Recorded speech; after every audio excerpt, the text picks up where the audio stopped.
ನಮಸ್ಕಾರ ವೀಕ್ಷಕರೇ, ಓಂ ನ್ಯೂಸ್ ಕನ್ನಡ ವಾಹಿನಿಗೆ ಸ್ವಾಗತ. ಮೊದಲಿಗೆ ಎಲ್ಲರಿಗೂ ಹೊಸ ವರ್ಷದ ಶುಭಾಶಯಗಳು ಹೇಳುತ್ತೇವೆ.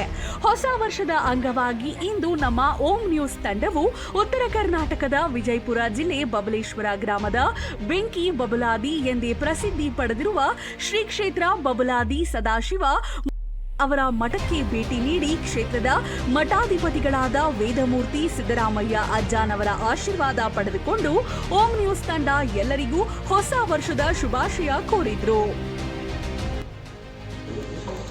ಮೂರು ಲೋಕದ ಗಂಡ ಮೂರು ಲೋಕದ ಅಧಿಪತಿ ಚಕ್ರವರ್ತಿ ಸದಾಶಿವ ಚಂದ್ರವತಾಯಿ ಚಿಕ್ಕೈಮುತ್ಯಾರ ಪಾದಕಮಲ ನಮಸ್ಕರಿಸುತ್ತಾ 2025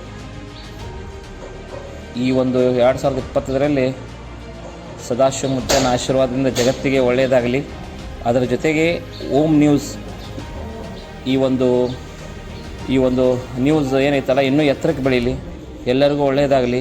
ಸದಾಶಿವಪ್ಪನ ಆಶೀರ್ವಾದದಿಂದ ಈ ಒಂದು ನ್ಯೂಸ್ನ ಆಯೋಜಕರಿಗೂ ಸಂಪಾದಕರಿಗೂ ಎಲ್ಲರಿಗೂ ಸದಾಶಿವಪ್ಪನ ಆಶೀರ್ವಾದ ಇರಲಿ, ಅವ್ರ ಮನೆ ತನಕ ಒಳ್ಳೆಯದಾಗಲಿ ಅಂತೇಳಿ ಸದಾಶಿವಪ್ಪನ ಪಾದಗಳಿಗೆ 2 ಮಾತುಗಳನ್ನು ಮುಟ್ಟಿಸಿ ಇನ್ನೊಮ್ಮೆ ಓಂ ನ್ಯೂಸ್ ವತಿಯಿಂದ ಎಲ್ಲರಿಗೂ ಹೊಸ ವರ್ಷದ ಹಾರ್ದಿಕ ಶುಭಾಶಯಗಳು.